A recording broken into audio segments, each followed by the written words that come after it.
ഒരു കുടുംബ ബന്ധം എന്ന് പറയുന്നത് ശരിക്കും പല സോഷ്യൽ കണ്ടീഷനിങ്ങിൻ്റെ അതിൽ പെട്ട് കിടക്കുന്ന ഒരു കാര്യമാണ്. അപ്പോൾ ഇതുകൊണ്ട് തന്നെ ഇത് മെയിൻറ്റെയിൻ ചെയ്തു പോകും. സ്റ്റാറ്റസ് കോ മെയിൻറ്റെയിൻ ചെയ്യുക എന്ന് പറയുന്നത് ഒരു പുരുഷനായാലും വിവാഹം കഴിച്ച ഒരു ഭർത്താവിനായാലും ഭാര്യയ്ക്കായാലും മക്കൾക്കായാലും ഇവർക്കെല്ലാം അതൊരു സ്ട്രെസ്സാണ്. എപ്പോഴും സൊസൈറ്റിയെ ബോധിപ്പിച്ചുകൊണ്ടാണ് ഓരോരുത്തരും നിൽക്കുന്നത്. സ്വസ്ഥമായിട്ട് സ്വന്തം ഇഷ്ടത്തിൽ ജീവിക്കുന്ന എത്ര പേരുണ്ട് ഈ കേരളത്തിൽ? ഒന്ന് ആലോചിച്ച് നോക്ക്.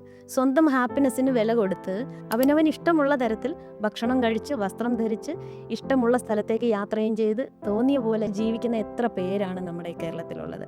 ഈ ഒരൊറ്റ കാരണം കൊണ്ട് എത്രമാത്രം സ്ട്രെസ്സിലായിരിക്കും ഒരു കുടുംബ ബന്ധം. പരസ്പരം ഒരു ധാരണയില്ലാതെ ജീവിക്കുന്ന എത്രയോ ഭാര്യ ഭർത്താക്കന്മാരുണ്ട്. എന്തിനു വേണ്ടി അവർ ജീവിക്കുന്നതെന്ന് ചോദിച്ചാൽ, 2 കുട്ടികളുണ്ട്, ഇവരെ ഒരു കരയ്ക്ക് എത്തിക്കണ്ടേ? ഇതിനു വേണ്ടി ജീവിക്കുന്നവരുണ്ട്. അവരുടെ ആകെ ഒരു ലക്ഷ്യം ഈ കുട്ടിയെ കല്യാണം കഴിക്കുക എന്നുള്ളതാണ്. മറിച്ച് അവരുടെ ഹാപ്പിനെസ്സിൽ ഫോക്കസ് ചെയ്യുന്നില്ല. അവർക്ക് ഇഷ്ടമുള്ള കാര്യം എന്താണ് അത് ചെയ്യുന്നില്ല. അവരുടെ സ്നേഹമുള്ളത് എന്താണ്? ചിലപ്പം ഭർത്താവിനോട് അവർക്ക് സ്നേഹമില്ലായിരിക്കും, മറിച്ച് വേറൊരു വ്യക്തിയോട് സ്നേഹം ഉണ്ടാവും. ഒരാൾക്ക് ഒരാളോടെ സ്നേഹം ഉണ്ടാവാൻ പാടുള്ളൂ എന്ന് നിയമമൊന്നുമില്ലല്ലോ. നമുക്ക് ആരെ വേണേലും സ്നേഹിക്കാം അല്ലേ? അതിനുള്ളൊരു സ്വാതന്ത്ര്യം, ഒരു ലിബർട്ടി നമുക്കുണ്ട്. അപ്പോൾ ആ ഒരു ലെവലിലേക്ക് ഒന്നും പോകാൻ പറ്റുന്നില്ല. ഇഷ്ടമില്ലാത്ത ആളുടെ കൂടെ കഷ്ടപ്പെട്ട് ജീവിച്ചുകൊണ്ടിരിക്കും.